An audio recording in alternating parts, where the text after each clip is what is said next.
जब भगवान राम वनवास में जाने लगे तो लक्ष्मण जी दौड़ दौड़ के आए। प्रभु, यदि आप वन में जाओगे तो मैं भी आपके साथ जाऊंगा। राम जी ने बहुत समझाया। अरे लखन, देखते नहीं हो पिता दशरथ जी की हालत ठीक नहीं है, हैं? अरे तुम वहीं पर रहो, तुम सेवा करो अपने पिता की। लखन कहते नहीं नहीं, मैं भी साथ चलूंगा भैया। बहुत मनाया लेकिन लक्ष्मण जी नहीं माने।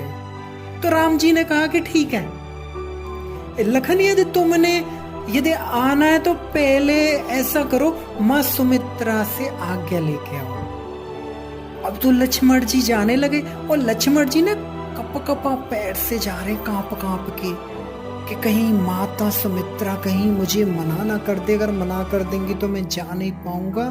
तो वो गए और माँ सुमित्रा को प्रणाम किया और उनसे निवेदन किया, माता मुझे आपसे कुछ मांगना है, कुछ मांगने आए हो मैं आपसे। सुमित्रा कहती है क्या मांगने आए हो? माँ, मेरा बड़ा भाई जो राम है वो 14 वर्ष के लिए ना वन में जा रहे हैं, मुझे उनकी सेवा के लिए उनके साथ जाना है, इसलिए मैं आपकी माँ आज्ञा लेने आया हूं, आप मुझे आज्ञा दीजिए।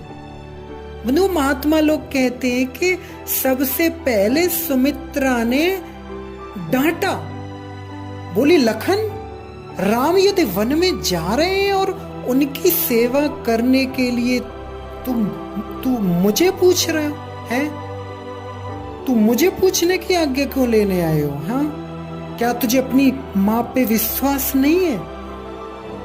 अरे तुझे वहीं से श्री राम के साथ निकल जाना चाहिए, यहां पर तो आने की जरूरत ही नहीं है, क्योंकि जहां राम है वहीं पर अयोध्या है।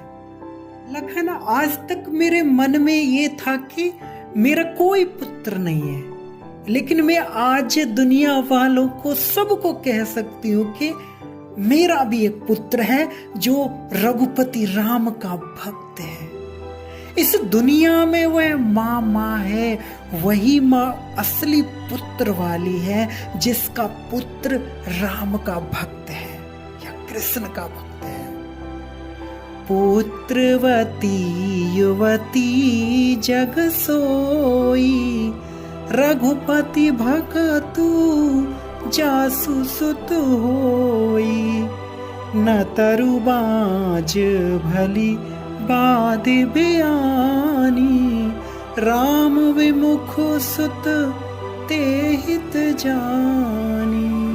लक्ष्मण, आज मैं जगत को कह सकती हूं कि मैं पुत्र वाली हूं, क्योंकि बंधुओं इस संसार में जिसका पुत्र राम जी का भक्त है वही माँ है, और जिसके पुत्र राम या श्री कृष्ण की भक्ति नहीं करते हैं उससे तो अच्छा है कि वह माँ एक पत्थर को पाले, क्योंकि राम और कृष्ण की भक्ति नहीं करने वाले पुत्र तो मात्र अपने माँ बाप की जवानी को काटने के लिए ही पैदा होते हैं। लखन, आज मैं धन्य हो गई कि तू राम की सेवा करने जा रहा है। जाओ लक्ष्मण, जाओ राम की सेवा करना, और ऐसी सेवा करना कि राम को एक घड़ी के लिए भी अयोध्या की याद ना आ पाए। लक्ष्मण, आज से मैं तुम्हारी माँ नहीं हूं, आज से जगत जननी सीता माता ही तुम्हारी माँ है और राम ही तुम्हारे पिता हैं। और लखन, तुम्हें क्या लगता है कि कैकेयी ने राम को वनवास दिया है? अरे दुनिया की कोई ताकत राम को वन में नहीं भेज सकती। राम इसीलिए वन में जा रहे हैं ताकि वो तुमको सौभाग्य देना चाहते हैं। तुम्हारे ही भाग राम वन जाई, दूसर हेतु तात कछु नाई, सकल सुकृत कर बड़ा फल हूँ, राम सिया पद सहज सने हूँ। बेटा लखन जाओ और 14 वर्ष तक अपनी निद्रा को वश में रखना। 14 वर्षों तक को भोजन नहीं करना है। राम सोए तो तुम रात भर जागना और राम के चरणों की सेवा करना। अपनी माँ जो ये सीता है इनकी सेवा करना। जाओ बेटा जाओ। आज तो मैं परम प्रसन्न हूं कि आज मेरा बेटा राम की सेवा के लिए जा रहा है। इसे कहते हैं माँ। वही माँ है जिसने संतान को भगवान की सेवा में लगा दिया।